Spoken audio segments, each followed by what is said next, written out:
สวัสดีครับยินดีต้อนรับสู่ช่อง ATH Channel นะครับผมกับพบกันอีกครั้งการ reaction ครับผมในที่สุดวันนี้ที่รอคอยเข้ามาถึงนะครับกับการ reaction ซีรีส์เรื่องเชือกป่านนะครับผม EP ที่1นะครับผมคือแบบโอ้ยรอกันมานานแสนนานนะครับ2 ปีนะครับผมกับบุญกับเฟรมนะจะได้เจอกันใหม่ในซีรีส์เชือกป่านเนาะแล้วก็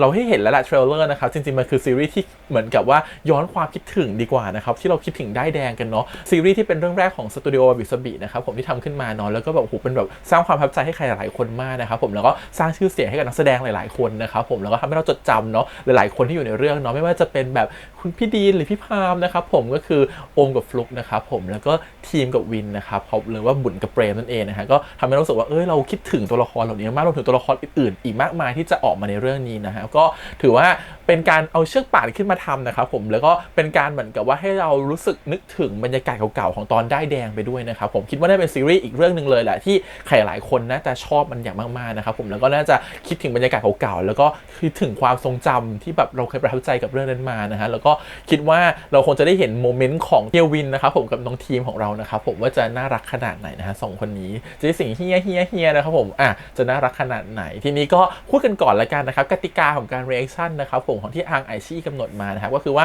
ฉาก NC เนี่ยต้องถูกเอาออกแบบ 100% นะครับออกในที่ถึงว่าไม่ให้เห็นนะครับผมเพราะฉะนั้นถ้าใครอยากติดตามชมเต็มๆเนี่ยก็ต้องไปดูในไอชีนะครับเพราะฉะนั้นฝากไว้เลยละกันนะครับผมก็ถ้าใครอยากชมแบบเต็มๆนะครับอันคัทนะครับแบบอันคัทเวอร์ชันนะครับผมของก็ชมได้ทางไอชีนะครับผมทุกคืนวันอาทิตย์นะครับผมเวลา 5:45 เป็นต้นไปนะครับผมจริงๆดูสดตั้งแต่ 4 ทุ่มเลยนะครับผม45ที่ช่องวันเนาะแล้วมาย้อนหลังที่ไอชีนะครับผม 5:45 เป็นต้นไปนะครับผมทางแอปพลิเคชันไอชีนะครับผมหรือบนเว็บiq.com นะครับก็คือเว็บไซต์ของ iQIYI นั่นเองนะครับพูดเลยว่าก็จะได้ดูอันคัทกันแบบเต็มๆนะครับผมที่แบบว่าไม่มีฉากในที่ไหนนะก็ฉากแบบว่าลบซีน NC ที่เราต้องบังกันเนี่ยเราจะไปดูกันเต็มๆในแอปพลิเคชันนะครับของ iQIYI นะครับก็ฝากไว้ด้วยแล้วกันนะครับผมเพราะฉะนั้นใครเข้ามาดู reaction นะครับผมอาจจะต้องแบบได้เห็นโมเมนต์ของพี่ในฉากนั้นเนาะแต่อาจจะไม่เห็นฉากนั้นไปด้วยกันนะครับผมจินตนาการเอานะครับผมหรือไปเก็บจากไอชีมาก่อนแล้วกันแล้วค่อยมาดู reaction กันนะครับโอเคครับไม่เป็นการเสียเวลานะครับผมคิดถึงมากแล้วเดี๋ยวไปดูกันเลยดีกว่ากับ EP ที่1นะครับผมกับเชือกป่าน The Series นะครับผมหรือ Between Us The Series นะครับผม EP ที่1ครับผมไปดูกันเลยดีกว่าครับไป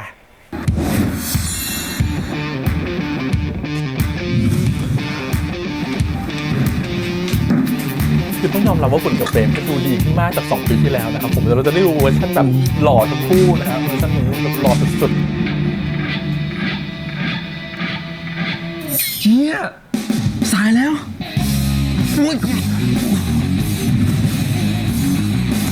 โอ้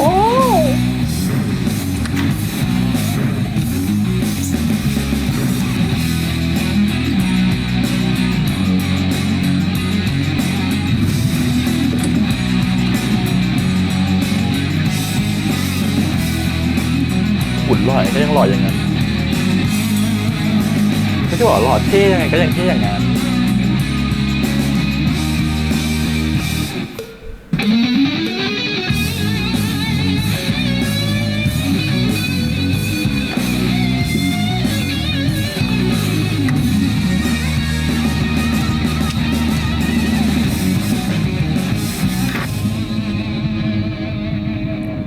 ฟังอินโทรเปิดกันนิดนึงนะครับ EP ที่1ต่อจะแพ้อีกสักกี่ครั้งเธอยังมีฉันเพลงประกอบมีเราด้วย3 คนเลยนะเดอะสตาร์3 คนเลยนะดิวเดอะสตาร์แกงส้มเดอะสตาร์โดมเดอะสตาร์นะครับ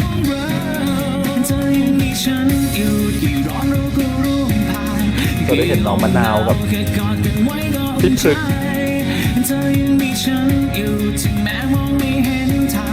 สุดขอบฟ้าจะเหนื่อยจะล้าสักเท่าไรสักวันต้องเป็นของเรา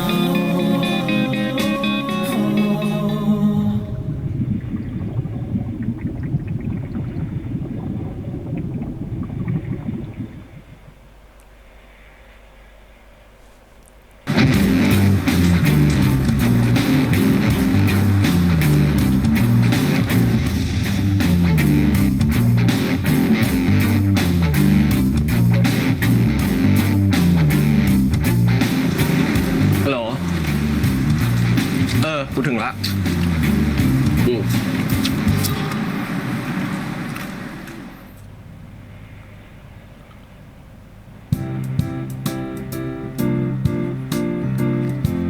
บอสตัน เนี่ย คู่นี้เนาะพริกกับมะนาว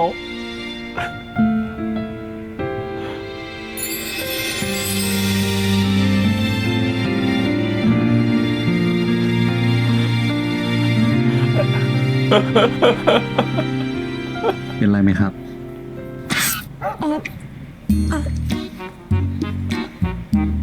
ไม่เป็นไรค่ะ ขอโทษด้วยนะคะ แล้วก็ขอบคุณค่ะก็ขอตัวก่อนนะคะ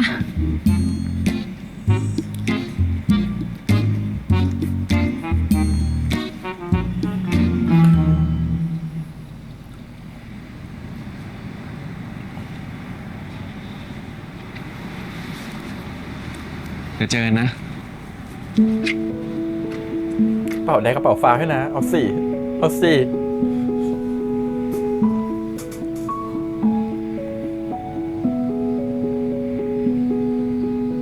วิน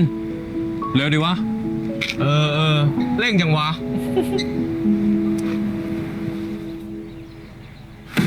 เฮียตื่นยัง จะสายแล้ว เอ้ย อะไร มีอะไรเฮียเพิ่งตื่นเหรอ ซันต้าใช้สเปรย์ผมดำแน่เลยอะมันดู เฮียต้องไป ดำ ส่งผม แปลก ที่โรงเรียนเนี่ ๆ ย ดูดำฝุ่น ก็บอกมันตั้งแต่เมื่อวานแล้ว แล้วมึงไม่ให้วินไปส่งวะ ก็เปิดเทอมแล้ว ย้ายอยู่หอตั้งแต่เมื่อวานแล้วคราวหลังจะไม่คุยกับเฮียตอนเฮียเล่นเกมแล้ว แม่งไม่รู้เรื่อง แปรงฟัน3 นาที ไปรอที่รถไป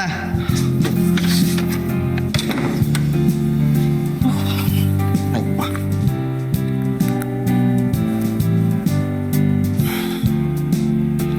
ยวิน ๆพี่น้อง3 คนเนาะ ว่ายเลยว่ายน้ำไงพอมาหาเรามีเราก็มาแช่น้ำให้ดูเลย ก็เป็นคนมาสมัครตรงไหนเนี่ย แช่เต็มหมดแล้วไม่ใช่เหรอ มันไม่เห็นเลย เหลือนู้นเต็มแล้วนี่ เดี๋ยววะ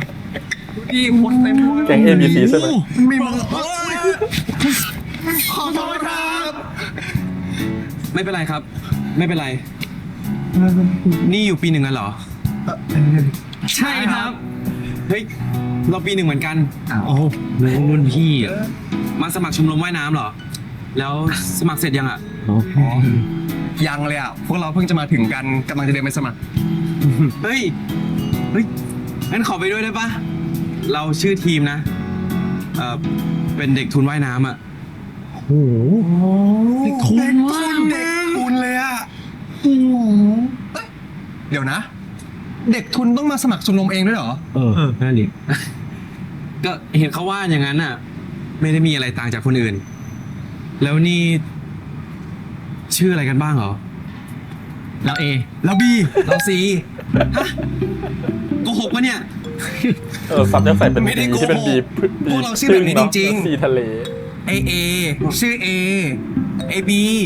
ชื่อบอบบบี บอมโบบี ส่วนเรา C S E A C ที่แปลว่าทะเลอ่ะ ลองออกเสียงตามมาได้ S E A C โอ้ยรีบไปเถอะมึงเดี๋ยวสาย เร็ว ไป มาทีม ได้ยังไง มาเข้าแก๊งเราเลยเปล่า พี่มีเพื่อนยัง มึงกูจะตาย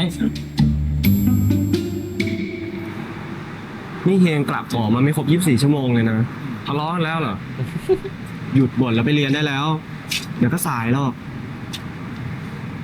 ตั้งใจเรียนล่ะ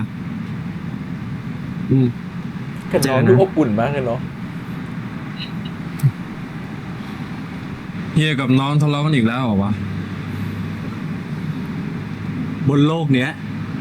นอกจากไอวิวแล้ว จะมีใครได้ยินเสียงโทนนุ่มๆของมึงบ้างวะ อาจจะมีว่ะพี่ แต่ไม่ใช่มึงแน่นอนไอพี่ฟุก นี่สิ ไอวินที่กูรู้จัก แม่งไม่ใช่แบบ เดี๋ยวเจอกันนะ ตั้งใจเรียนนะอีขนลุก เฮ้ย พวกปี 1มากันเยอะแล้ว เตรียมตัวครับ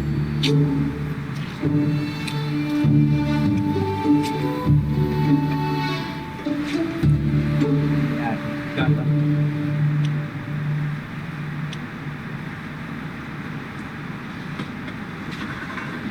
มองอะไรวะพี่ ใช่ครับเดี๋ยวแจกได้เลย50-50เฮ้ยไอ้เหี้ยพี่พึกเชี่ยขนาดนี้ไม่ต้องเรียกกูพี่ก็ได้มั้ยได้เหรอกูประชดแล้วสรุปมองอะไรวะพี่กำลังหาคนอ่ะมึงเคยเจอบอกว่าคนที่ทำให้หัวใจมึงเต้นแรงอ่ะแบบ ไม่เคยเจอกัน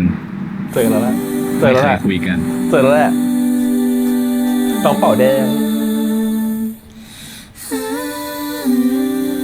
กับพี่เป่าฟ้า แต่แม่งโคตรน่ารักอะเพอเจอว่ะพี่ เชี่ยช็อตฟิลกูเฉย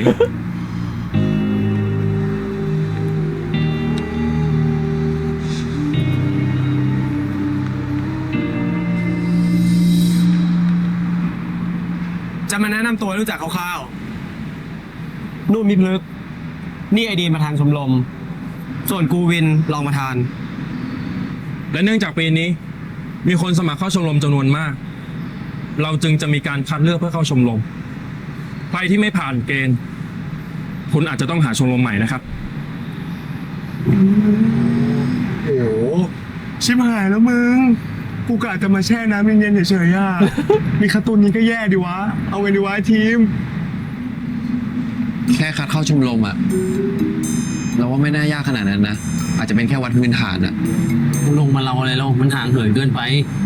แต่ทีมเป็นทุนว่ายน้ำขนาดนั้นน่ะ มันก็ง่ายดีไว้ว่างๆอ่ะ หาเวลามาสอนพวกเราก็ดี อยากฟิตบ้างว่ะ จริง อีกอย่างนะ ไม่อยากไปสมัครชมรมอื่นแล้วอ่ะ ดูป่านนี้เต็มหมดแล้วมั้ง ได้นี่ อย่าเพิ่งมั่นใจไปนะไอ้พวกเด็กทุนอ่ะ โอ้คอมเม ช น ม ต์ ร เขา ม อีก นี้ไม่มีสิทธิพิเศษ ไม่มีเส้นไม่มีสาย ถ้าคัดตัวไม่ผ่านก็หลุดทุนอย่าลืมเตรียมตังค์จ่ายค่าเทอมไปด้วยล่ะ ทุนป่าเนี่ยเป็นทุนป่า อ่ะ วันนี้ก็มีแค่นี้แหละ แยกย้ายกลับบ้านได้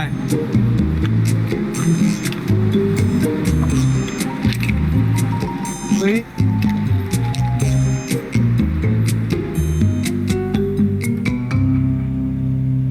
แล้วนี่พามาสมัครชมรมมาเป็นไงบ้าง ก็โอเค แล้วมะนาวมาเป็นไงบ้าง ไม่บอกมาแล้ว เอ้า ที่ชมรมว่ายน้ำเป็นไงบ้างทีม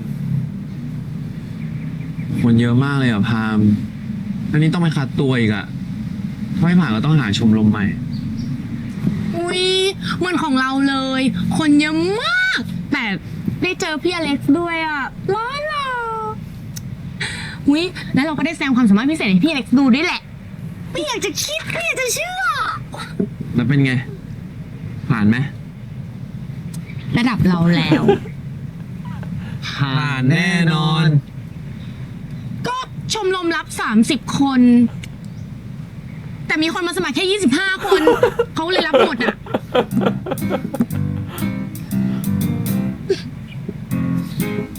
แล้วนี่ของทีมคัดตัวเมื่อไหร่ ถ้าไม่ผ่านนะมาอยู่ชมรมการแสดงกับเราก็ได้นะ ยังว่างอยู่ มันลืนอ่ะพามกับมะนาวไม่เชื่อเราเลยนะเราต้องการกำลังใจอ่ะ น่ารักมาก ได้ดีทีม แต่เราว่าระดับทีมอะยังไงก็ผ่านอยู่แล้ว อืม งั้น ช่างเรื่องของมะลืนไปก่อนแล้วกัน ตอนนี้หิวข้าวอ่ะพามาไปกินข้าวดินะ ไปหน้ามอก็ได้นะนะเอาหมดแล้วหิวข้าว ไม่ต้องชวนเราก็ไปอยู่แล้ว ยังเป็นทีมที่คุ้นเคยนะครับผ เฮ้ ม ย เรื่องกินเป็นเรื่องสำคัญ ตามทีมเมื่อไหร่ไปเร็วไม่รอเลยไปด้วย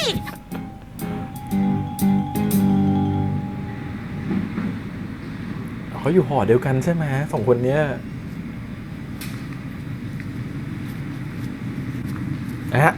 น้องกระเป๋าแดงจะเจอกันหน้าลิฟต์ไหม ฮัลโหล พี่ครับ พี่รอด้วยครับ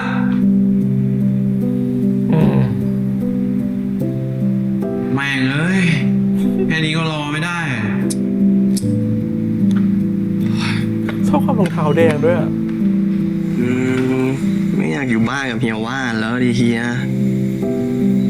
อยู่ก็เหมือนไม่ได้อยู่ ว่านวินวิว มันแม่งเล่นแต่เกม นี่เรียกเฮียว่าแม่งได้ไง แล้วเมื่อเช้าไปเรียนทันไหม ไม่ทันอะ แต่ดีนะสายครั้งแรก เลยแค่โดนเตือน เฮีย ขอไปนอนหอด้วยดิเหงาอ่ะวะน่าเดี๋ยววันศุกร์นี้เฮียกลับบ้าน จริงปะสัญญานะเฮีย สัญญา มันวิวเขารักเหี่ยวอะเหี่ยววิน มัน เนาะ มีตาปะเนี่ย เฮ้ยเฮียเล่นเกมเสียงเบาๆเลยดิ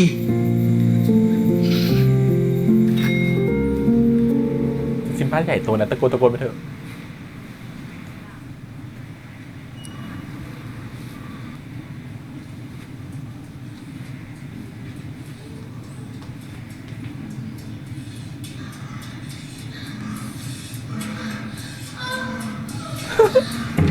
ไอ้เชียร์ตุนเปิดประตู ตุน เชียร์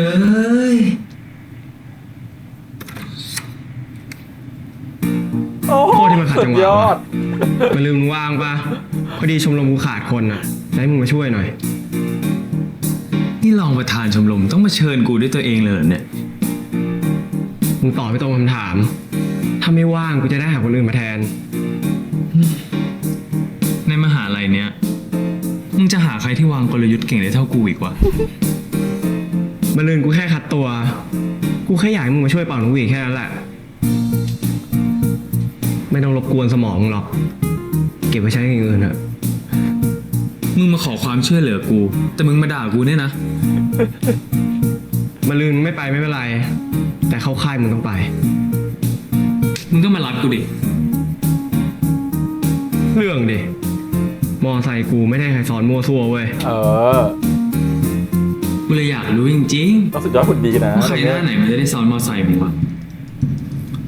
กูมาแค่นี้แหละ เชิญมึงทำเรื่องที่ค้างคาต่อให้เสร็จเถอะ นึกถึงตัวละครปอนในบังเอิญรักอะ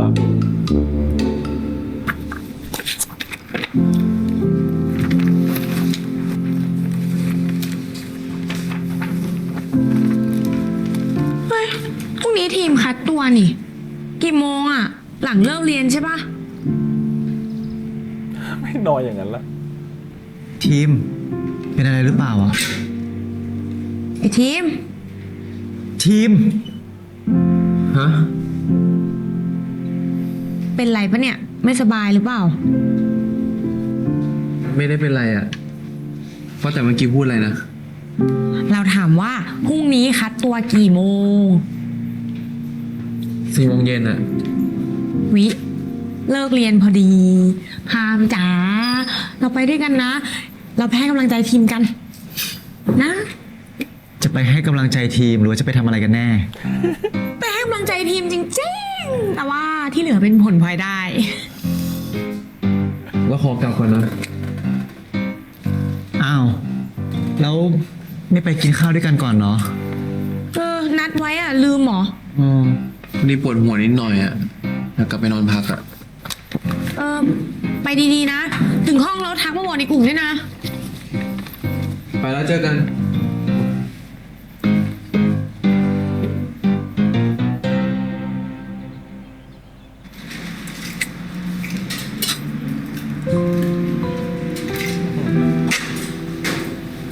สมเลยที่เรียกว่าซาลาเปา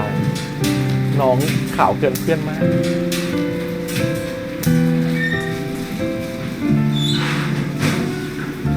ยิ้มกูเป็นอะไรอ่ะเครียดเรื่องค่าตัวนี้นิดหน่อยอ่ะ ถ้ามึงเครียดเนี่ย พวกกูไม่สอนกูมาเลยมั้ง ไม่ใช่แบบนั้นอ่ะ เอาไปพวกมึง ถ้าเสร็จแล้วไปเตรียมตัวข้างนอกครับผม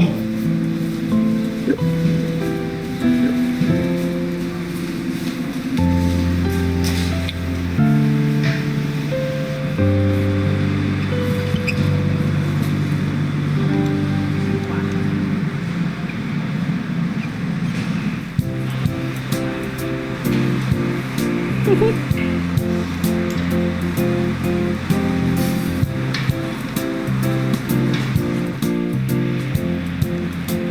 นาวมันมีทีมอ่ะ เฮ้ยพิมพ์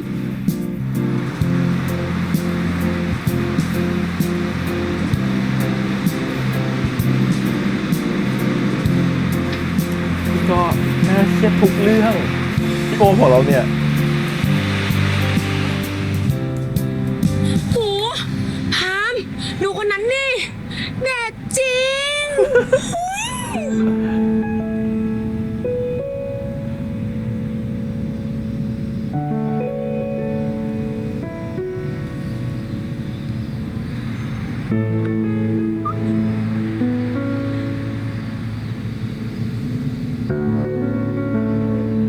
เด็กปีหนึ่งปีนี้หน่วยก้านดีๆงั้นเลยวะพี่ดิน เป๊ะมากอะ เฮ้ยดิ พี่ น โอมเล่นเหมือนน้ำตาจะไหลเลยอะ มองอะไรนักหนาวะ สุด ไปได้แล้วเว้ยประธาน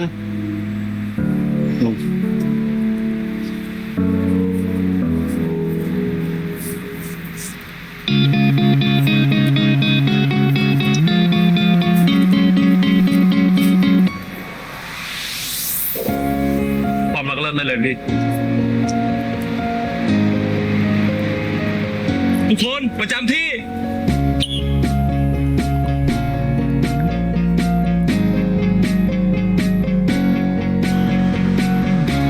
โอ้โหนี่น่าคุณของ เช็คโยมะ ทีมที่เราต้องการนะฮะ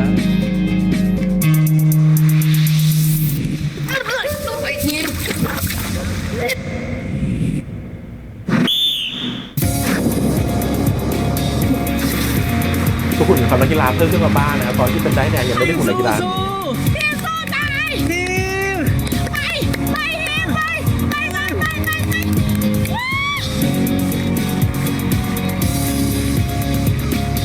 ว้าว อุ้ยพิมพ์นำแล้ว ทีมผ่านดีมาก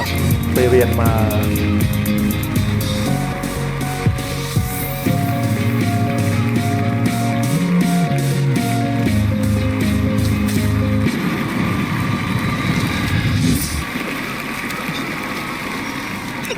มุมนี้เหมือนนักกีฬาว่ายน้ำจริงๆเลยอ่ะ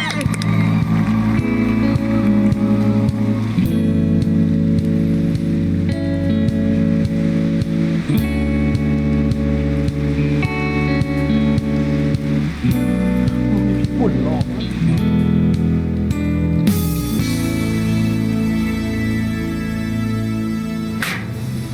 คัดตัวเสร็จทันทีได้นอนเต็มอิ่มแล้วโอ้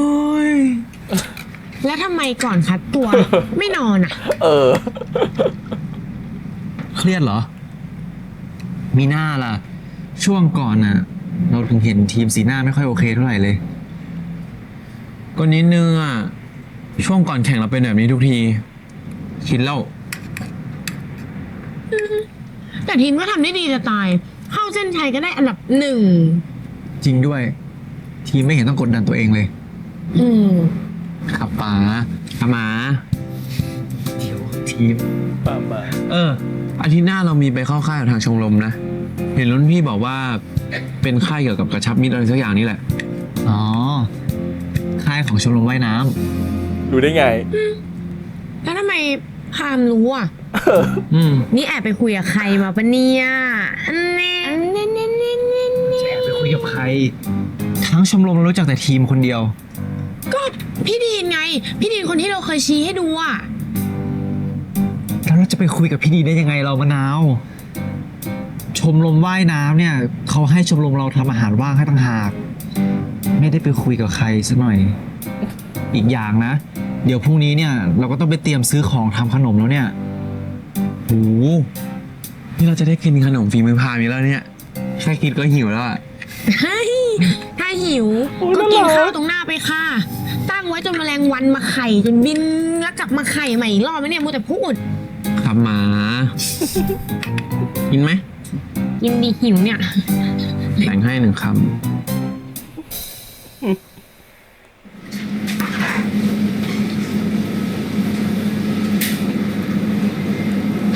ของอะไรอีกปะวะ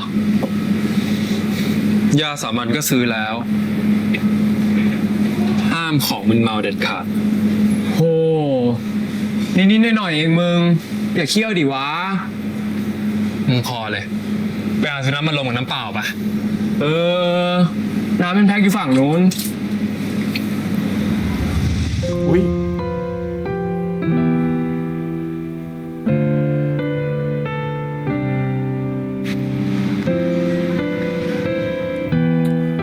เนี่ย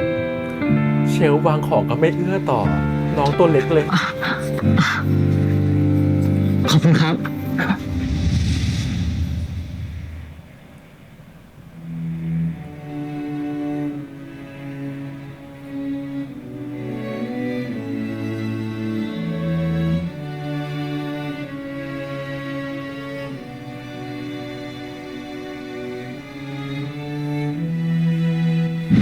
เพราะรักเรามีเพียงน้ำตาเพราะรักเรามันไม่ใช่ทุกสิ่งต่อให้แสงลามหยดน้ำตาไม่อาจเปลี่ยนคำให้กลายเป็นจริงว่าเธอกับฉัน โอ้ คำว่าเรารักกันพี่รักอีกนะเธอได้เคียงข้างฉัน ไอ้ดิน ไปตายหายไหนวะ แบกน้ำคนเดียวไม่ไหวเว้ย ทำอะไรอยู่วะ มองอะไรอีกแล้ว ไปกลับได้แล้ว ไอสัตว์ กูสามมีโอกาสได้คุยอดเพราะมึงเลยวิน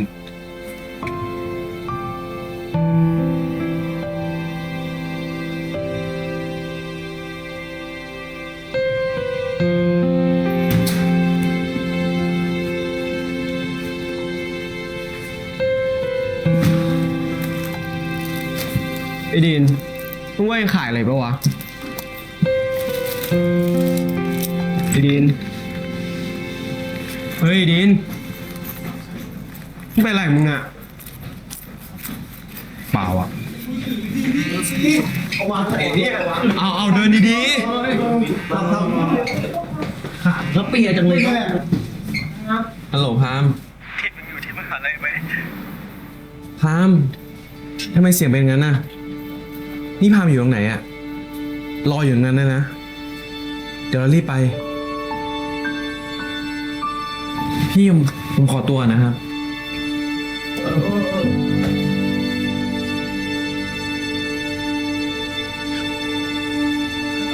ขอตัวนะครับสวัสดีครับ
เป็นอะไรอ่ะ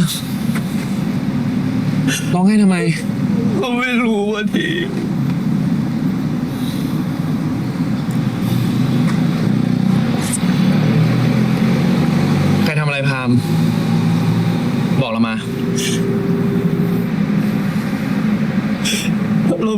ว่าที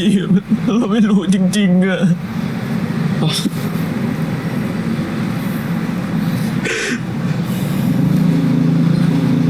ไม่เป็นไรนะพามไม่รู้ก็ไม่เป็นไร ไม่เป็นไร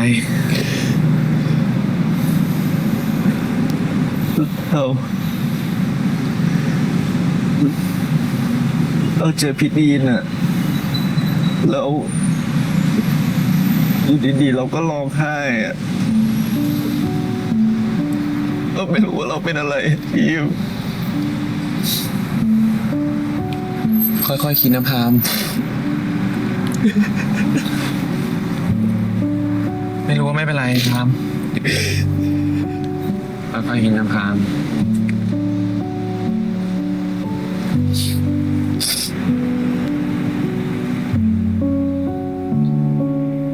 ดีมาก ยีวินจะคิดไหมว่าเขาเป็นแฟนกันหรือเปล่า ยิ้มเดี๋ยวนี้เลี้ยงข้าว1 มื้อโอเคไหมแต่พามมีอะไรอ่ะพามต้องบอกนะเข้าใจขอบใจมากนะทีม เดี๋ยวไหมหรือยิ่งรักคนคนนี้เข้าไปอีกเอ็นดู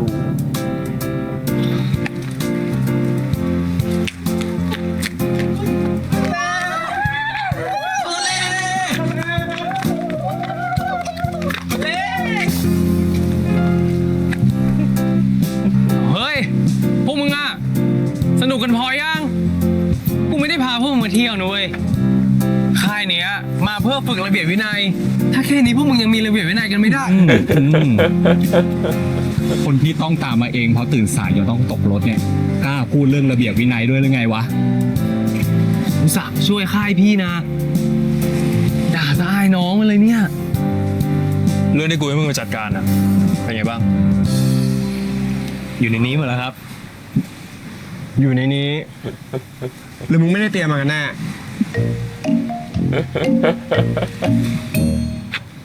อยู่ในนี้จริงๆเอาเลยไหมเดี๋ยวผมคุมให้ เฮ้ยพวกมึงอะมาฝึกกันดีกว่า ซ้อมเลย เร็ว เร็ว ช้าแล้ว ไป เร็วมาเร็ว เร็วโดนขาคู่ดี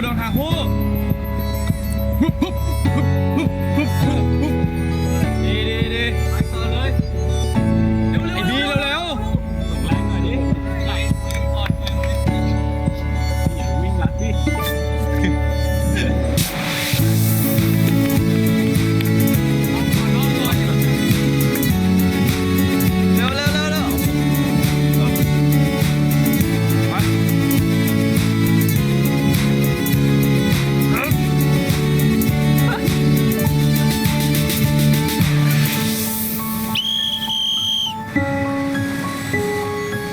จริงจังหน่อย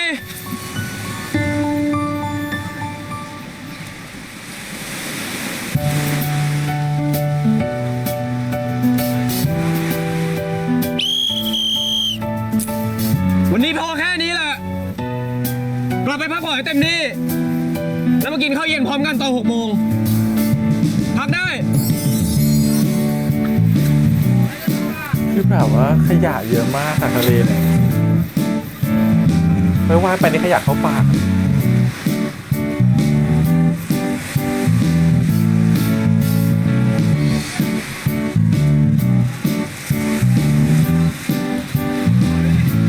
ไปไหนกันอ่ะ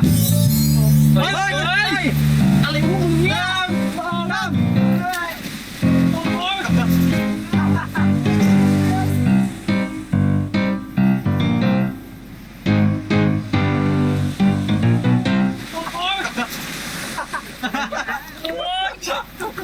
เจ็บดิ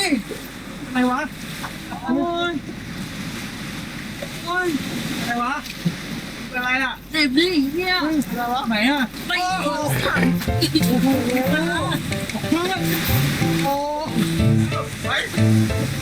นี่เฮ้ยเอ๊ะมันไม่เหรอตัดไม่เกี่ยวเลยด้วยเลยเฮ้ยไปเด้อเฮ้ย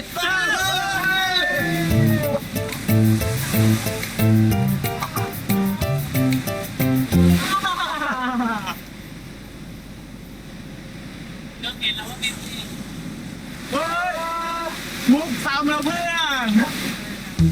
เฮ้ยไอ้ที่มันหนีบ้านโอ๊ยเกิดอะไรขึ้นอ่ะ กินหรือแก้วหรืออะไรลูก นี่ว่าแก้วมากกว่าขยะเยอะเหลือเกินทะเลเนี่ย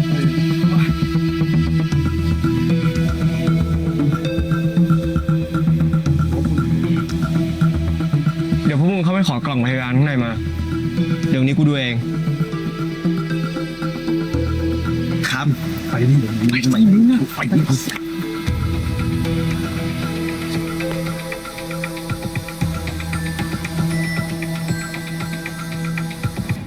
เฮ้ยพี่ ไม่เป็นไรครับ เท้าผมสกปรกอ่ะ อยู่นิ่ง นี่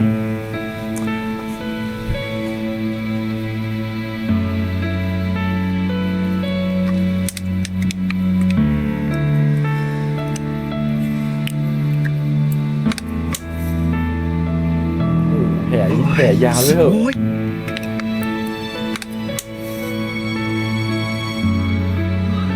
แผลเล็กนิดเดียวเอง ตรงไหน อยู่นิ่ง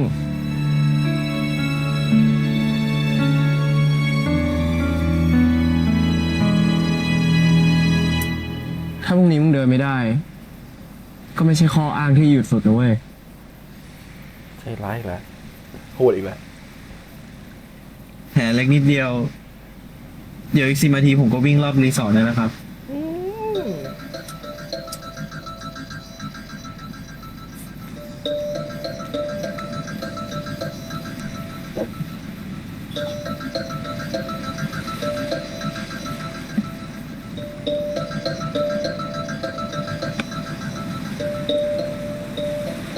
แผลเล็กนิดเดียวเองงั้นก็ดูกันเองแล้วกัน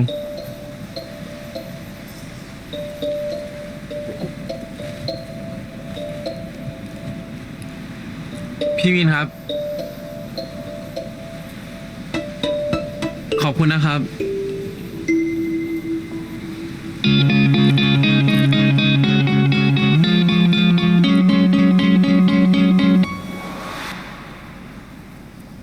มีงอนมีงอน นี่กูเริ่มรู้สึกผิดแล้วเนี่ยที่พามึงมาเนี่ย ดูรบกวนเวลาเล่นเกมมึงเนาะ ไม่เป็นไรพี่ ผมชอบทำเนี่ย เดี๋ยวปีนี้ผมจะวางแผนการซ้อมใหม่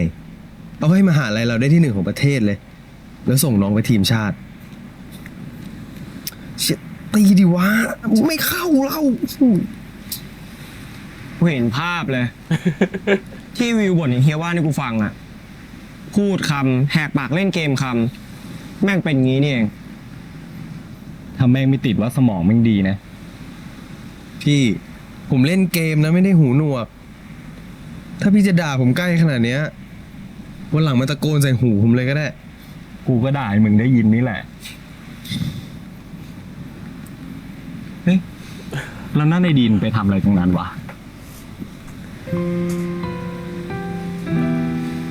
กูรู้สึกว่ามันแปลกๆตั้งแต่มาแล้วนะเว้ย เหมือนมันคิดอะไรอยู่ตลอดเวลา ผมว่าไอ้ดีนมันเข้าถึงยากจังพี่ ขนาดผมเป็นเพื่อนกับมัน บางทีผมยังรู้สึกว่า ไม่ใช่ไอ้ดีนที่รู้จักเลยอะจะบอกไงดีวะคือบางครั้งก็รู้สึกว่ามันไม่ใช่ไอ้ดีนเลยด้วยซ้ำอะไม่กันบ้านวะโอ้ย เออ ไอวิน มึงรู้จักไอดีนมาแต่เด็กๆ มันมีปมอะไรปะวะ เคยถามมันเหมือนกันนะพี่ก็เหมือนตัวมันเองก็ไม่รู้ตัวเองเป็นไรอ่ะ ยังไงวะ มันชอบมองหาอะไรอยู่ตลอดเวลา ตั้งแต่เด็กๆแล้ว ชอบเมยบ่อยๆ ถามอะไรไปก็บอกไม่รู้ ตอนแรกคิดว่ามันไม่อยากให้เสือก แต่นานๆเข้า ถึงรู้ว่าจริงๆแล้ว มันก็ไม่รู้ตัวเองทำอะไรอยู่อ่ะ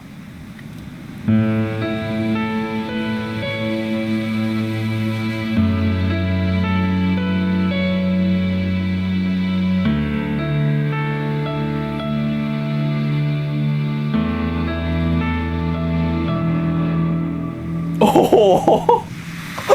นี่ยิงกี่ชั่วโมงลูก มึงมาทำอะไรตรงนี้วะ ไม่เป็นไหนจนฟ้ามืด มึงเคยทำของหายปะวะ อะไรนะ มึงเคยทำของหาย ของสำคัญที่หายไป แล้วจู่ๆวันหนึ่งมึงก็เจอ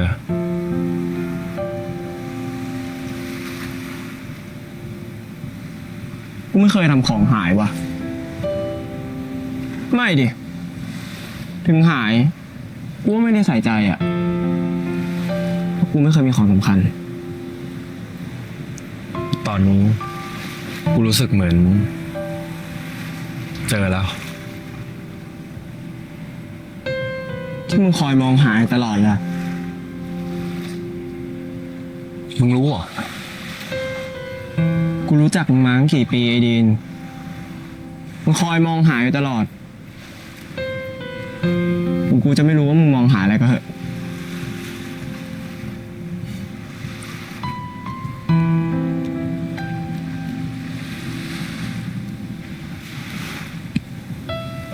เจอแล้วก็ดีใจด้วยนะเว้ย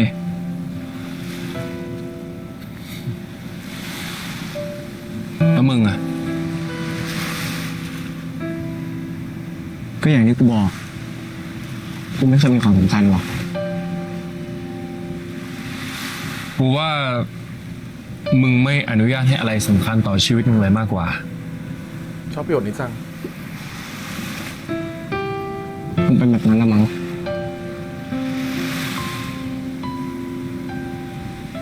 กูได้ทุกอย่างต่อจากเฮียว่าน แล้วก็ต้องยกทุกอย่างต่อให้ไอ้วิว เพราะงั้น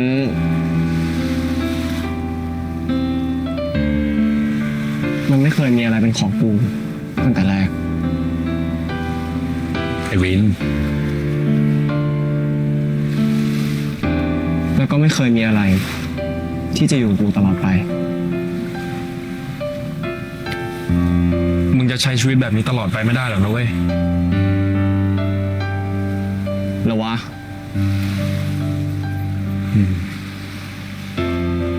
วันหนึ่งมึงเจอเขา มึงจะทำทุกวิถีทาง เพื่อไม่ให้เสียเขาไป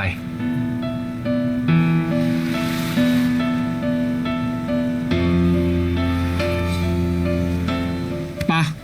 เข้าไงฮะ งานจะเริ่มแล้ว ยังอ่ะ มึงเข้าไปก่อนเลย เดี๋ยวกูต้องทำรายงานส่งอาจารย์เขาอีกอ่ะ มึงกลับห้องไปก่อนแล้วกัน เดี๋ยวตรงนี้กูกับพี่พึกดูเอง มันกูก็ฝากมึงด้วยแล้วกันแล้วจะเสียงดังนะเดี๋ยวมึงโดน หรือว่าจะยืนตรงนี้ต่อ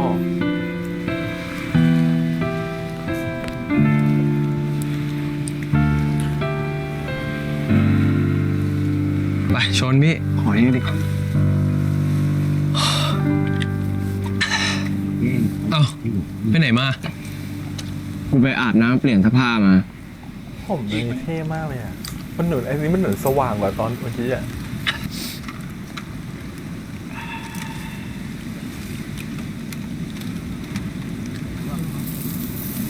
ยกตะแกรงเนี่ย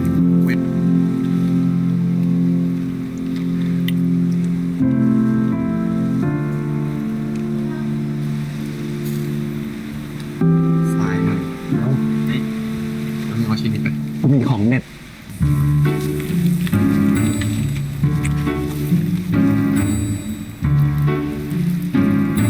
บอกมึง อยากดูอะไรปะดูอะไรวะ มาเร็วเร็วการเร็วมา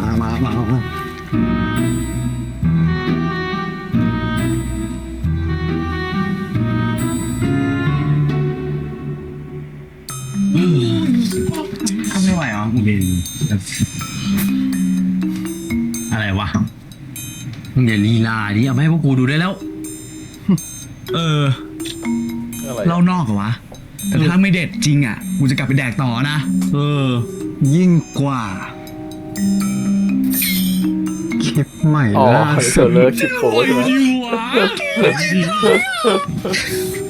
ก็ไปดีครับ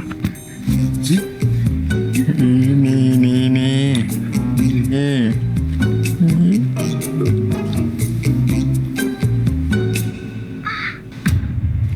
ฉันชอบการแบบรับลิ้น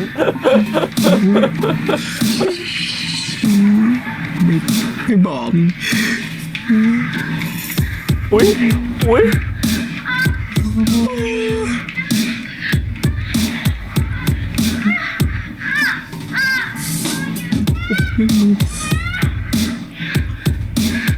มึงเป็นอะไรวะทีม อย่าบอกนะมึงไม่เคยดูอะไรแบบเนี้ย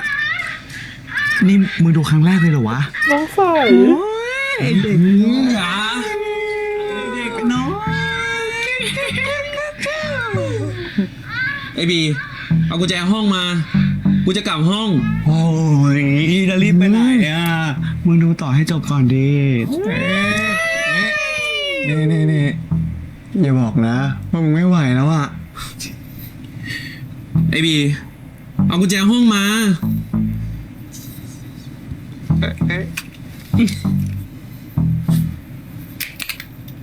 เอาไปเลยเหรอ อะไรเหรอ อุ้ยโหเมื่อเพิ่งรีบหลับนะรอเปิดห้องให้กูด้วยโอ้ยมันวิ่งไปโคตรไว เดียวอย่าทำอะไรนะเว้ย ต่อ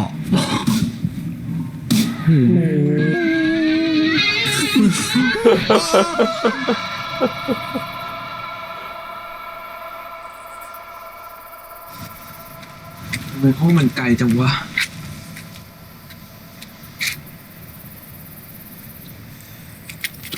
ทำอะไรอ่ะมันต้องขนาดนี้เลยเหรอ มันแบบต้องดับร้อนห่วยขนาดนี้เลยเหรอ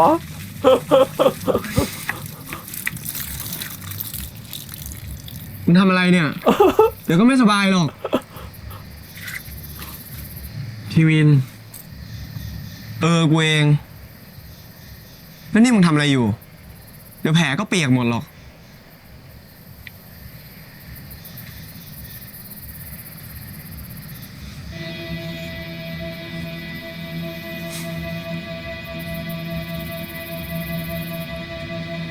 นี่มึงโดนของเด็ดของไอซีเล่นงานเหรอ เปล่าอ่ะ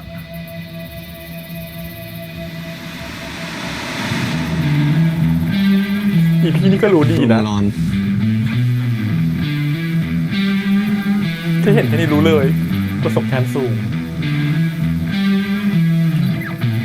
หน้ามึงแดง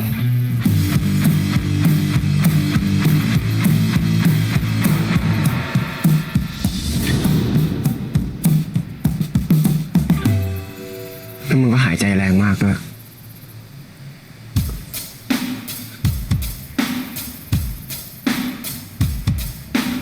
อย่าเพิ่งโดนตัว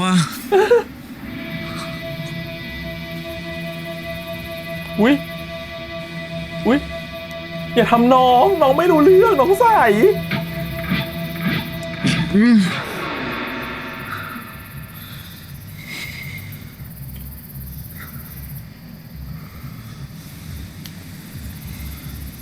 ไปจัดการตัวเองซะ เป็นพี่ไม่น่ารักเลยนะ แต่ถ้าไม่ไหว ตามมา อ่อยสุด จะตามไปจริงเหรอลูก กลับห้องไปลูก ที่ห้องกู อ๋อ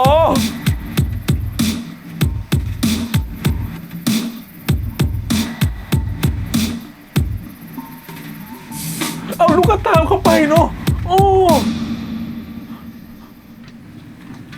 เอาว่ะ เอาว่ะ ไหนว่าลูกใส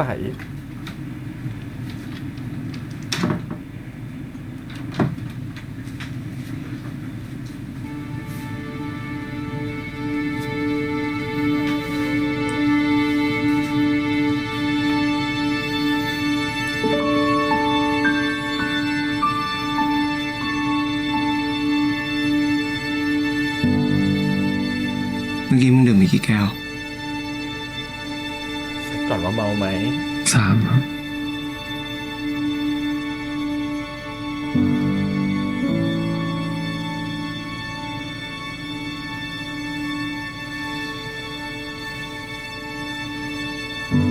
แล้วตอนนี้มึงเมาหรือเปล่า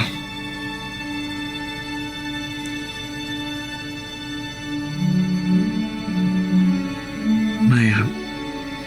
มึงแน่ใจใช่ไหม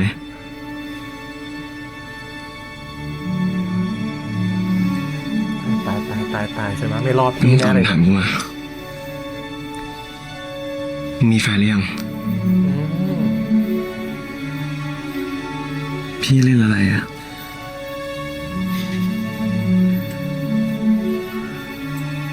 กูจะไม่ทำแบบนี้กับคนที่เมา แล้วคนที่ไม่มีสติ แล้วคนที่มีแฟน มึงตอบคำถามกู มึงมีแฟนหรือยัง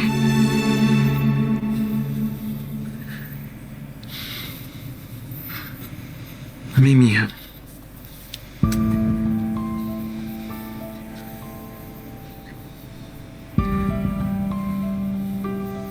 ตอนนี้มึงอยู่ที่ไหน ห้องพี่วินครับ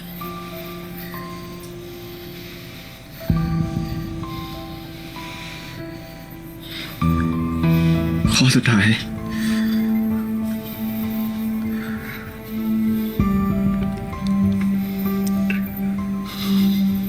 คนตรงหน้ามึงตอนนี้ คือใคร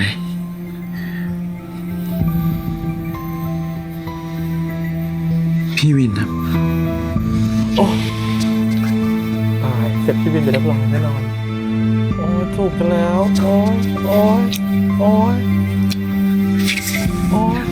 โอ้ยขอถอดเสื้อโอ้โอ้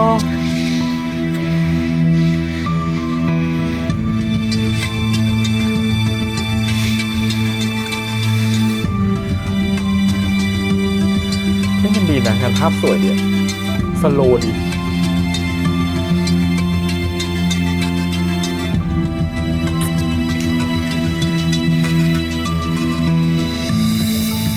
ตายได้เห็นปีกของพี่บินแล้ว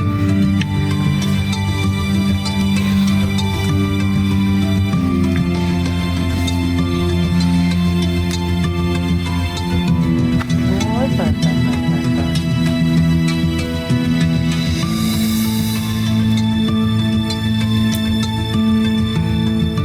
โอ้โอ้ผักลงเตียงโอ้ยตายคือนี่คือเรื่องฝันที่เราไม่เคยรู้มาก่อนใช่ไหมของวินกับทีที่แบบมีอะไรกันตั้งแต่คืนที่ไปรับน้องเลยตายโอ้โหหอมพุ่งว่าตายพอแล้วลูกพอแล้ว เรียกกูว่าเฮวิน เฮวิน โอ้ย โอ้ยหายใจไม่ทั่วท้อง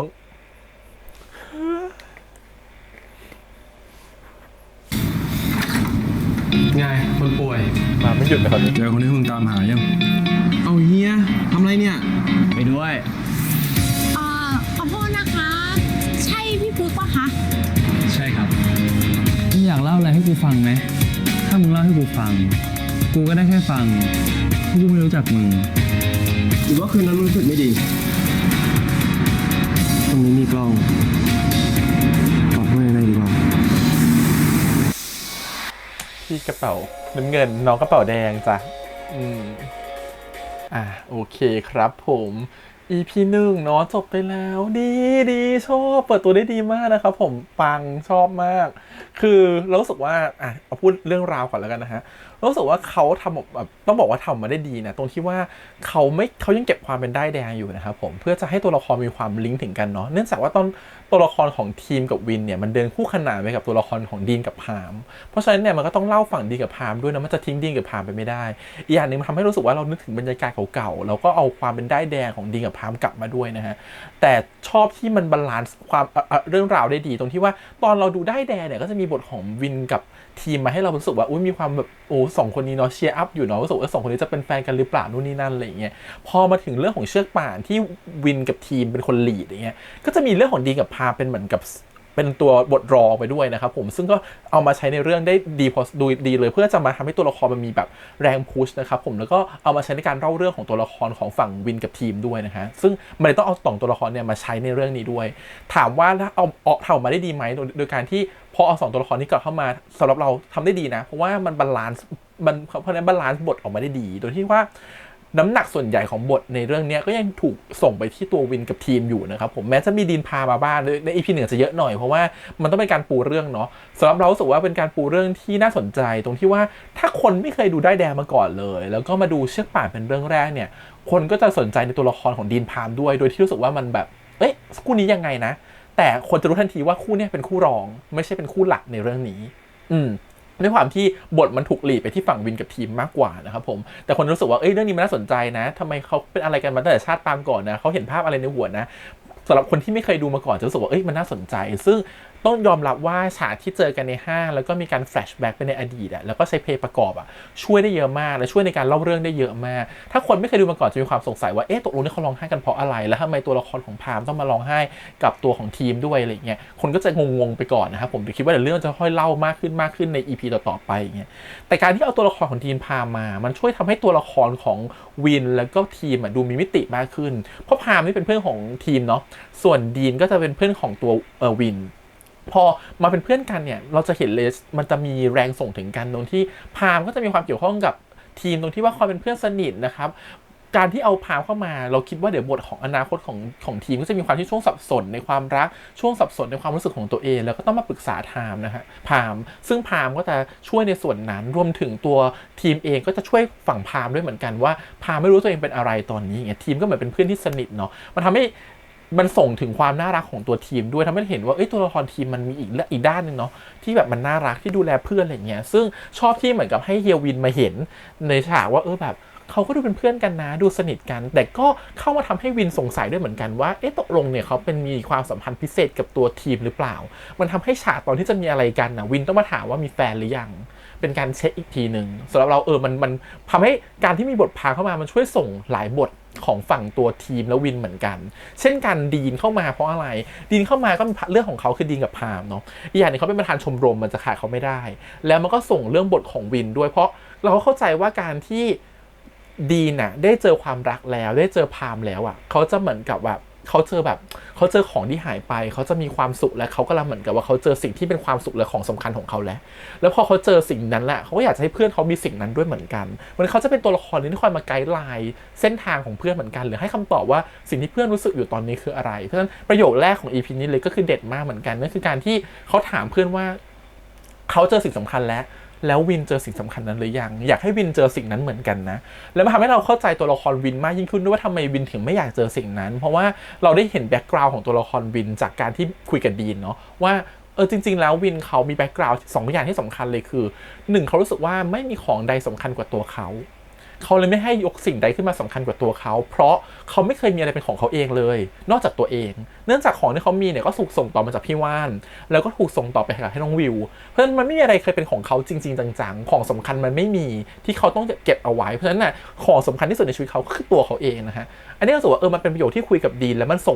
่งมูดอารมณ์ให้เขาเข้าใจตัวละครของวินมากยิ่งขึ้นว่าถ้ามีวินถึงเป็นคนแบบนี้แล้วมันจะแบบสามารถไปขยี้ต่อใน EP หลังๆได้รวมถึงว่าแล้วทำไมเขาถึงแบบไม่เก็บหรืออยากจะมีของสำคัญบ้างเพราะเขารู้สึกว่าการที่เขามีของสำคัญใดชิ้นหนึ่งขึ้นมาเนี่ยเขาจะต้องสูญเสียมันไปไม่ทางใดก็ทางหนึ่งเขาไม่เคยมีสิ่งไหนอยู่กับเขาได้ถาวรอะไรเงี้ย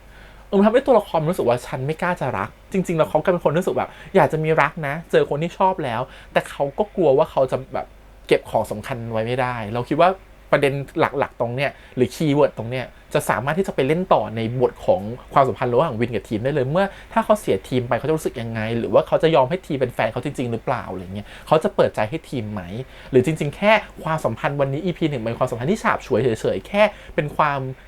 ใคร่หรือเป็นความรู้สึกอยากจะมีอะไรด้วยหรือแค่ความหลงเฉยๆมันจะไปพิสูจน์กันตรงนั้นแหละว่าวันที่เขารู้สึกหรือยังว่าทีมเป็นคนสำคัญของเขา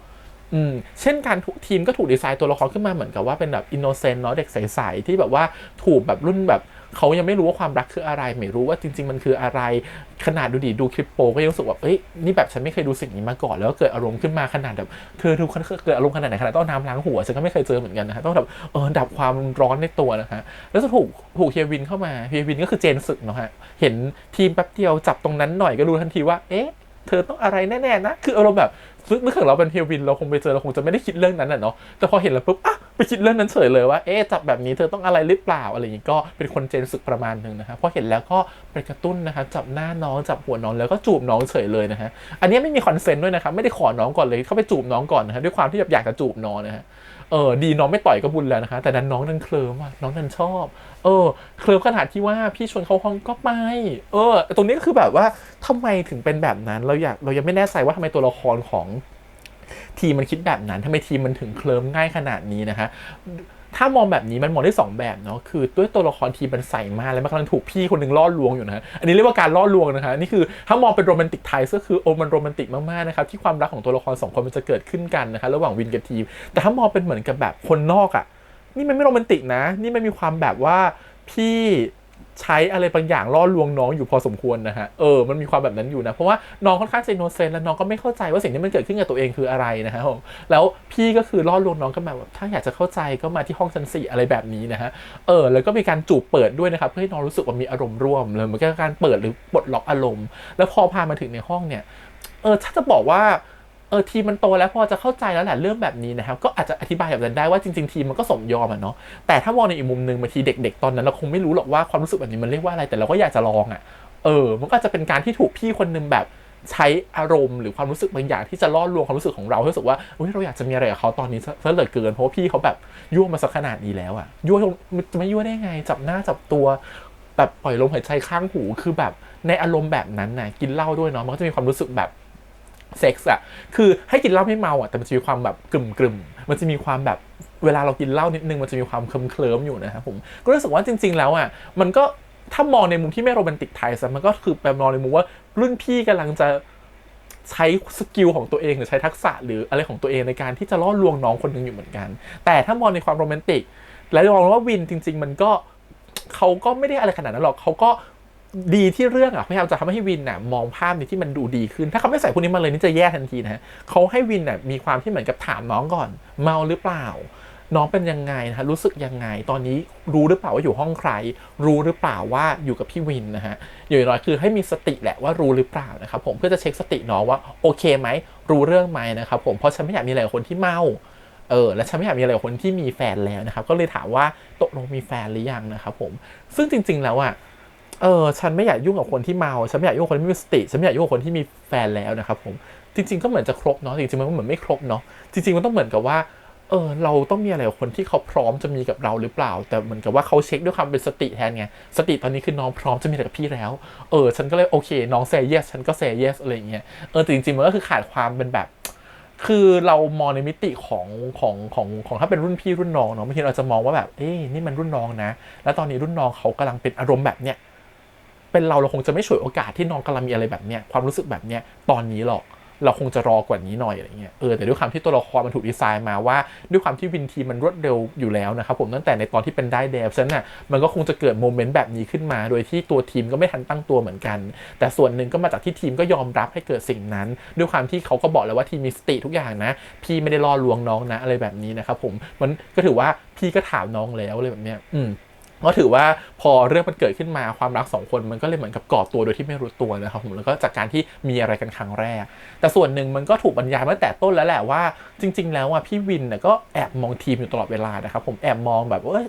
สนใจน้องคนนี้เจอใครที่หัวใจเต้นแรงหรือยังเหมือนที่พฤกษ์ถามนะครับผมแล้วก็รู้สึกว่าคนนี้แหละที่ฉันเห็นแล้วมันรู้สึกว่าถูกตาต้องใจมันรู้สึกพิเศษกว่าคนอื่นคอยสังเกตสังการเขาตลอดเวลานะครับผมแต่ก็เนาะเป็นแค่มันนิดนึงตรงที่ว่าแบบว่าเรายังไม่รู้ว่าความรู้สึกของน้องเป็นยังไงเลยแต่มันก็คือพาน้องถึงจุดนั้นแล้วอะไรเงี้ยตรงนี้ต้องฝากความเห็นทุกคนว่าทุกคนมองเป็นในเรื่องไหนบ้างนะครับผมแต่สำหรับเราก็คือเรื่องพยายามจะทำให้ดูโรแมนติกแหละสำหรับเราก็คือว่าถ้ามองในมุมของตัวละครแล้วมองว่าตัวละครเป็นสติแล้วตัวของทีม A เนี่ยก็โอเคกับสิ่งที่มันเกิดขึ้นและทีมก็อยากจะรู้อยากจะลองด้วยเราคิดว่าเดี๋ยวต้องให้เรื่องนี้มีพื้นที่ในการเล่านิดนึงเราคิดว่าเดี๋ยวเขาคงจะอธิบายเรื่องนี้มากขึ้นใน EP ต่อๆไปว่าจริงๆแล้วความรู้สึกของทีมในวันเนี้ยที่มันเกิดเรื่องราวแบบนี้ขึ้นมันรู้สึกแบบไหน มันเป็นแค่ความอยากลองหรือมันความรู้สึกที่มันเกิดจากความรู้สึกดีๆที่มันมีต่อพี่วินหรือจริงๆเป็นความรู้สึกอะไรแล้วถ้าเป็นคำอยากลองมันจะทำให้มันจะกลายเป็นว่าโมเมนต์คืนนี้ไม่ใช่โมเมนต์ที่เป็นความรักหรือเปล่าแล้วมันต้องเป็นโมเมนต์อื่นหรือเปล่ามันอาจจะเป็นโมเมนต์ที่ทีมไม่อยากจดจำก็ได้แล้วพี่วินจะทำยังไงถ้าทีมไม่อยากจะจดจำโมเมนต์นี้ตัวนี้คือสิ่งที่ต้องรอว่าเรื่องเขาจะเล่ามุมนี้ออกมายังไงนะครับหรือเรื่องเขาจะปล่อยให้กลายเป็นโรแมนติกไทป์ไปโดยความที่ว่าตัววินกับทีมก็เกิดความรักขึ้นมาจากการที่มีอะไรกันครั้งแรกอะไรแบบนี้หรือเปล่าถ้าดูจากตอนที่เป็นได้แดงก็เหมือนจะเป็นอย่างนั้นหรือเปล่านะเราไม่แน่ใจนะว่ามันเป็นอย่างหรือเป็นแบบนั้นหรือเปล่าว่าความรักมันเกิดจากการที่แบบเผื่อมีอะไรกันครั้งแรกซึ่งมันก็เป็นบทที่เราเคยเห็นในวายเรื่องอื่นเหมือนกันที่ ตัวละครเผื่อมีอะไรกันแล้วก็รู้สึกรักกันแม้แต่ชายหญิงก็มีอะไรแบบนี้นะคะคล้ายๆกันโอเคเรื่องนี้ประมาณหนึ่งก็ทิ้งเอาไว้เป็นท็อปิกแล้วกันเดี๋ยวรอดู EP ต่อๆไปก่อนว่าเขาจะเล่าแง่มุมของความรัก2คนนี้ออกมาแบบไหนนะฮะแต่ก็อยากรู้เหมือนกันว่าตอนในนิยายมีการที่เหมือนกับว่าตัวละครของพี่เนี่ยอย่างวินเนี่ยขอคอนเซนต์น้องแบบนี้หรือเปล่าว่าถามน้องก่อนไหมว่าน้องเมาอยู่หรือเปล่านู่นนี่นั่นหรือจริงๆมีอะไรกันเลยนะครับผมอยากจะรู้ว่าเรื่องเขาเพิ่มขึ้นมาหรือเปล่าในแบบให้เห็นว่าจริงๆคันก็ใส่ใจแล้วก็แคร์ในประเด็นนี้เหมือนกันนะว่าจริงๆมันเป็นเรื่องของรุ่นพี่รุ่นน้องเนาะแล้วก็เลยใส่เรื่องของการถามคำถามอะไรแบบนี้ขึ้นมาเพื่อเช็คสติน้องก่อนก็อยากรู้เหมือนกันว่าในนิยายมีเขียนแบบพาร์ทแบบนี้ไว้ไหมหรือว่าจริงๆก็เป็นการเสริมเข้ามานะครับผมโอเคนี่ประมาณนี้เรื่องของความรักที่มันเกิดขึ้นเนาะทีนี้ต้องพูดชมว่าต้องชมตัวละครบุญกับเปรมมากๆคือเล่นเป็นวินกับทีมได้ต้องเข้าใจเนาะเรื่องนี้ผ่านมา2 ปีเขาเล่นได้เป็นวินกับทีมได้เหมือนวันนั้นเลยความรู้สึกคือเป็นวันนั้นที่ดีกว่าเดิมพูดอย่างนี้ดีกว่าเพราะว่าตอนที่เราดูในได้แดงน้องเขายังใหม่มากๆนะครับการแสดงคือแบบเด็กๆคือมีความเฟรชเน้นความเฟรชส่วนใหญ่นะครับเน้นความสดใสแต่การแสดงยังไม่ได้ดีเลยขนาดนี้ตอนนี้การแสดงของน้องๆดีมากนะครับผมพัฒนาขึ้นเยอะมากแล้วรู้สึกแบบ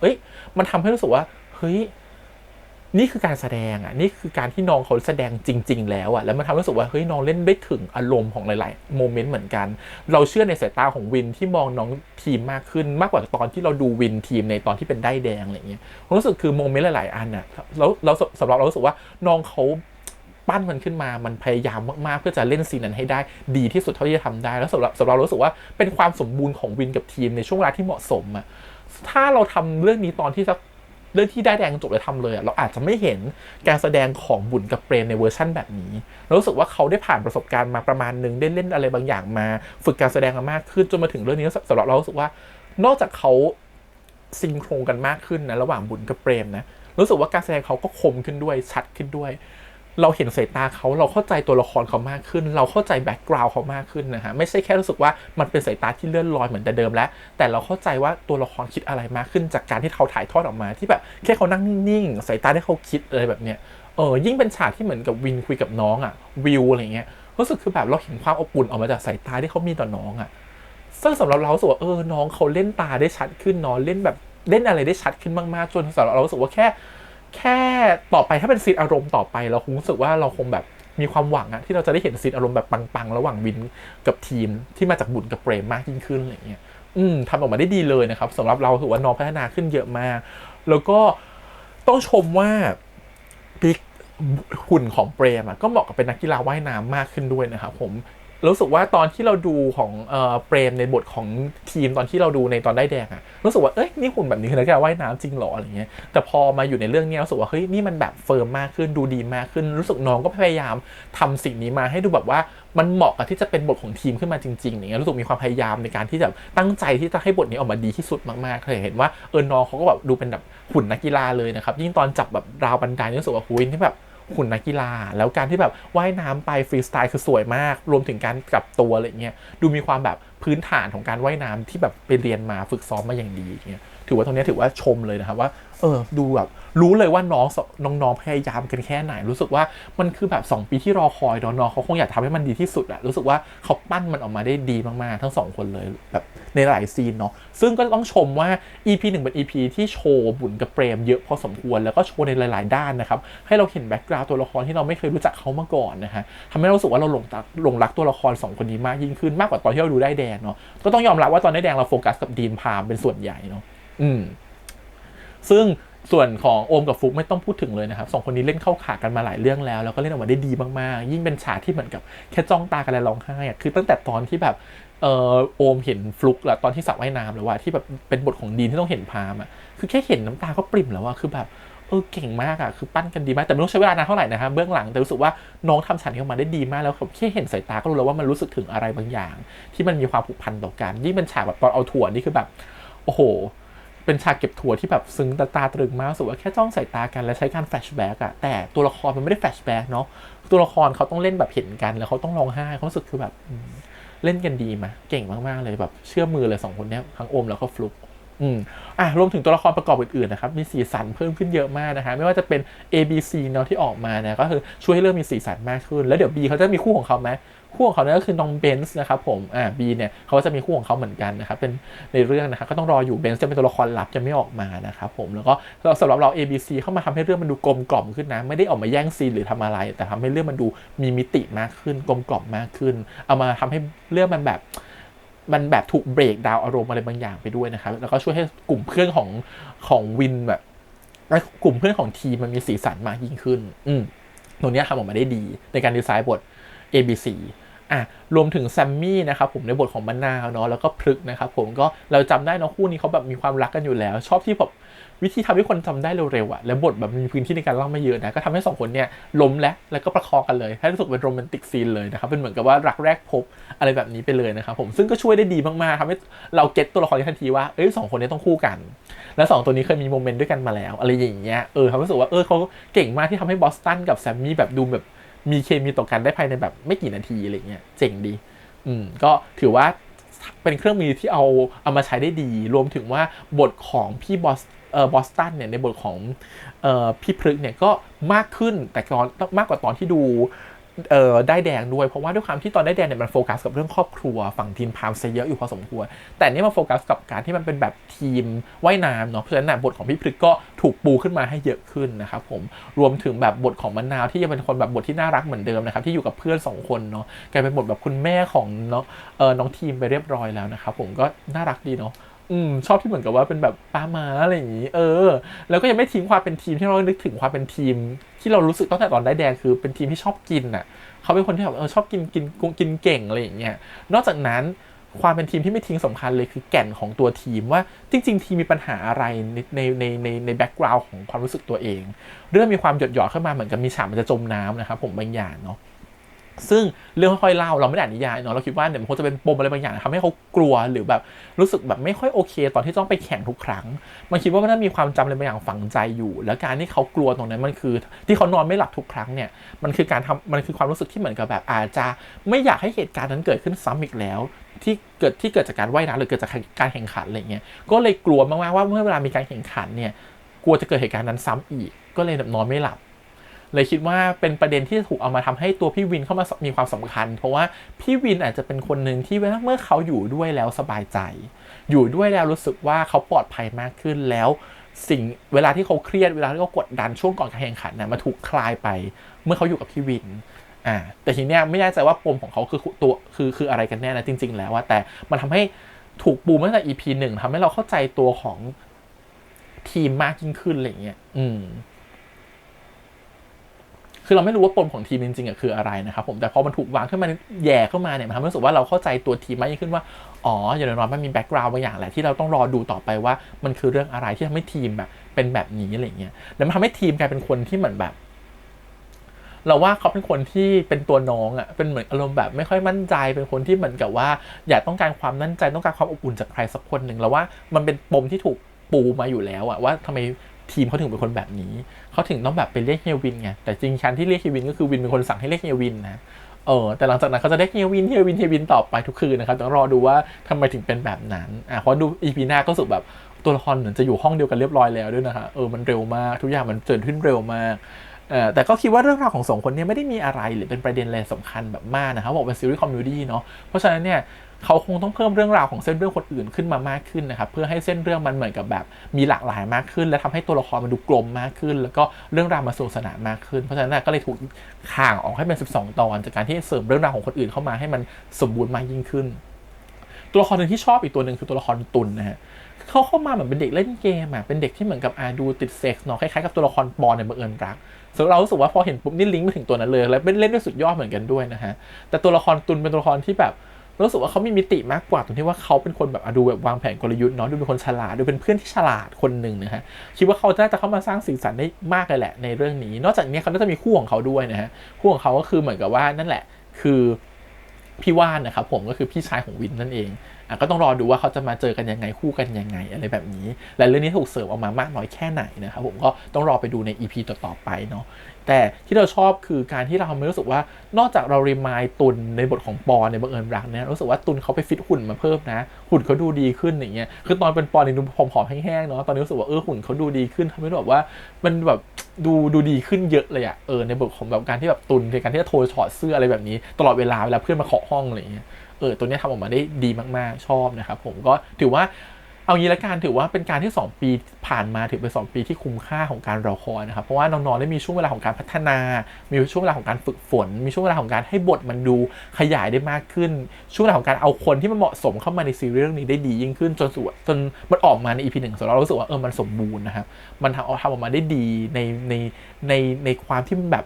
สมการรอคอยมันทำออกมาได้ดีมากๆที่แบบว่าเราดูแล้วเราอินไปกับมันมีความสุขไปกับมันนะครับผมถือว่าทำออกมาได้ดีเลยรวมถึงฉากเลิฟซีนนะครับไม่ต้องพูดถึงเป็นเลิฟซีนที่โหดีมากเลิฟซีนหนึ่งเลยที่เราไม่คิดว่าเราจะเห็นบุญกับเปรมเล่นกันแบบนี้นะครับผมถือว่าเป็นแบบเรื่องที่แบบดุเดือดมากพอสมควรที่จะเคยเห็นเหมือนจะเป็นเรื่องนึงมาที่เคยเล่นกันอะไรแบบนี้สักเรื่องนึงก่อนหน้านี้ที่เป็นเหมือนหนังผีป่ะไม่แน่ใจแต่สำหรับเราพอมาเห็นในซีรีส์ที่เป็นของเขาเองที่เขาเป็นลีดเรารู้สึกว่าเขาเล่นเปิด EP 1มาในขนาดนี้ถือว่าเจ๋งมากนะครับเราคงจะได้เห็นอะไรที่แบบว่าโรแมนติกแล้วก็เห็นอะไรที่เป็นเลิฟซีนที่มันดูดีแบบยิ่งขึ้นไปใน EP ต่อๆไปเนาะ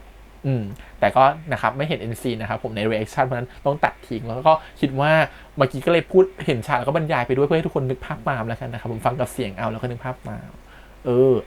มโอเคก็น่าจะประมาณนี้นะครับผมกับ EP ที่1เนาะถือว่าคิดว่าน่าจะครบถ้วนในทุกๆประเด็นที่พูดไปนะครับผมก็ต้องชมแหละว่านักแสดงแบบดีมากที่มันแบบรู้สึกว่าเขาพยายามมากๆจริงผลงานถึงออกมาดีแบบนี้นะครับผมก็ต้องรอชม EP หน้าต่อไปแล้วกันไม่อยากอวยใน EP 1รอดู EP 2 3 4ก่อนแล้วแบบว่าเดี๋ยวพอมันหลังๆแล้วเราชมมันจะดูดียิ่งขึ้นตรงที่ว่าพอเราเห็นความเก่งเขาพัฒนาขึ้นเราสุกว่าผมมันมีเรื่องให้ชมเยอะขึ้นนะเดี๋ยววันนั้นอวยเต็มๆนะครับผมแต่วันนี้เราเห็นภาพแล้วรู้สึกว่ามันมีอะไรที่ดูน่าจดจำนะครับรวมถึงเพลงประกอบซาวด์ประกอบเนี่ยทำได้ดีมากนะครับสไตล์ของวาบิสบิอยู่แล้วนะครับผมเรื่องซาวด์เนี่ยคุ้มค่